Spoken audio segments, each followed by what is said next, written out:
Psalm 101. There are a number of associations this psalm has gathered to itself over time. It's been called a mirror for princes, a mirror for associates, and also the householder's psalm. In the time of the Saxon Goths, a duke called Reverend sent an unfaithful minister a copy of this psalm. And after that, whenever an official had done anything wrong, people would say, "He will certainly soon receive a copy of the prince's psalm." This psalm was loved by Russian princes and by English reformers, for it gives good advice and was often quoted as a rule to be guided by. This is a psalm that is full of noble intolerance of a proud heart, a secret slanderer, a haughty look, a deceitful worker, and a teller of lies. These things David would not suffer in his house or allow in his sight. The only other Davidic psalm in Book 4 is Psalm 103. The resolve in this psalm is to have no truck with evil men, and it springs from a king's desire for a clean administration, honest from top to bottom. 2 Samuel tells the story of how far David fell short of his own standards in his own acts and that of his appointees. This psalm, however, sets a standard for all who have the running of an enterprise and the choice of their officials. For the perfect fulfillment of its sentiments, we are forced to look beyond what we see in humanity to the very presence of the Messiah himself, Jesus, the God-man. The psalm itself has the following structure. There are 3 stages to it. Verses 1 and the early part of verse 2 introduce the theme of integrity, the blameless life, the covenant love and justice, which characterizes God's rule and so ought to characterize the rule of the king. The second stage begins at the second part of verse 2 and goes through to verse 5. These verses are about the king's personal values. The word heart links 3 ideas in this stage. First, the king must have integrity of heart. Second, he must distance himself from those with perverseness of heart. And finally, he must not tolerate pride of heart. The final stage of the psalm are found in verses 6 to 8. These set forth the king's policy in public life with regard to those he associates himself with in government. And the verses say, first of all, the associate's walk must be blameless, as the king seeks his own to be.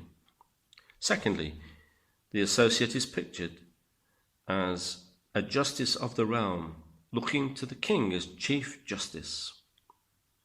And finally, in his judgments, the associate must express a commitment to high moral principles.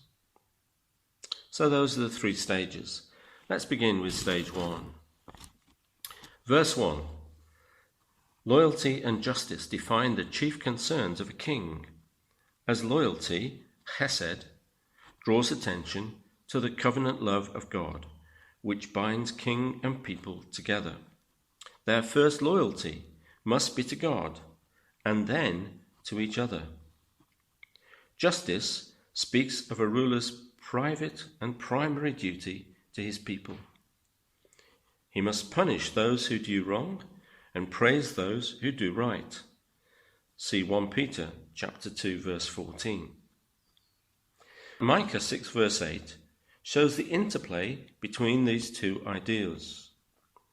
And in Matthew 23:23, Jesus charges against the ruling classes in Judea the failure to practice these important ideals.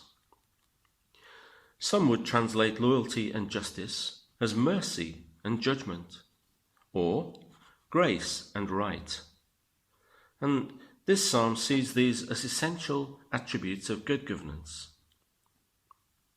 There is a suggestion that verse 1 is only marginally connected to the rest of the psalm because of its unpoetic nature and its lack of many features that we see within Hebrew poetry. As we've said before, scholars find a reason to say what they say, often not to help us understand the psalm. Verse 2. The emphasis on what is positive continues here, dwelling on the theme of wholeness. Blameless and integrity both have the root idea of something into which no corruption or compromise is allowed. The first part of the verse literally says, I will look to a guileless way.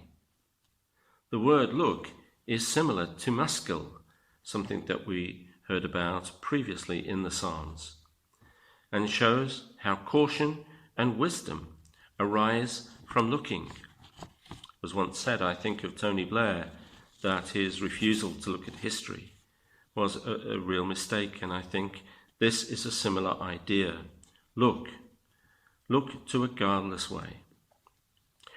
When will you come to me is very awkward in the Hebrew, so much so that some regard it as spurious. In the Old Testament, the coming of God to a person is so often associated with the idea of punishment, with one exception, that being Exodus 20 verse 24. The basic idea here seems to be, whenever a course of action arises, presenting the alternatives of right and wrong or better and worse, I shall choose better. The phrase within my house is tragically ironic, because for David, godliness begins here. But here is where it would all go wrong and see its worst betrayals in the poisoning of his whole kingdom. God's presence brings forth wisdom and holiness. Good men cry out to God. Why? Because they recognize their own weakness. Verse 3, I will set no, reminds us of the power of rulers. They have the power to set and not to set. Vile thing is literally, in the Hebrew, thing of Belial. I will set no thing of Belial. In Greek, it means a lawless speech or a word of iniquity, a wicked saying. The issue in verses 3 and 4 are those of the affirming of values rather than the choice of colleagues, which comes later. I hate the doing of false things. Here in this verse, David renounces falsehood and wickedness, emphasizing that such conduct will not be his. As some would say, a pity he didn't practice what he preached. If verse 3 is about I will, verse 4 is about I will not, the negative picture. And the negative picture is that of swerving from the right course. See 2 Timothy 2:18, the yielding to the pull of another's influence and outlook. Perverse has the sense of twisted or crooked, and hence a deliberately twisted mind that hates the plain truth and the straight path. David utterly renounces any association with evil, and by evil, the Hebrew implies a high look and a proud heart. But David was not blameless in his own private life. He did vile things. He was an adulterer and a murderer, and he failed to distance himself from his twisted son, Absalom, or silence his slanderers. This almost led to the loss of his kingdom, as we see in 2 Samuel. However, his own personal failings were no proof that this ideal of his was unattainable. I will not know a wicked person. The scriptures treat knowledge not simply as facts to be known, but also as our associations to have fellowship with, to have as a confidant. If they know the wicked, then it is inevitable they will soon be known as wicked themselves. Such is the Old Testament understanding. Verse 5. Now the king speaks as the head of the political machine and the guardian of justice. In verses 5 to 7, we see what he looks for in his appointments and what he disapproves of as men jockey for position, smearing their rivals and adopting impressive airs and devious ways. The informer and the haughty favourite are almost pantomime figures in the Oriental court and are well known within them, but they are indeed known in many courts through time and around the world. Proud heart literally means broad heart. That is a heart that is extended with pride, as in Proverbs 21 verse 4. But the Greek and Latin translate it as an insatiable heart, a heart that swells to whatever is put within it to its full capacity. I will not endure is in Hebrew literally, I cannot, to which is added endure or bear. We find this in Jeremiah 44 verse 22 and Isaiah 1 verse 13. These also give suggestions that such an addition, endure or bear, should be made. Verse 6. Note that the third blameless of this psalm is in this verse. The Hebrew literally has perfect in the way, and may be a reminder of Psalm 1, the way of the righteous. Here, David affirms his desire to have godly ministers, whom he will choose to serve him and the nation. These represent the public face of the royal court, and our phrase, High Court of Parliament, reminds us of this. These are the people who will, as the prayer book says, punish wickedness and vice and maintain true religion and virtue. Justice, integrity, and perfection of way lie at the very heart of the system that administers justice for all.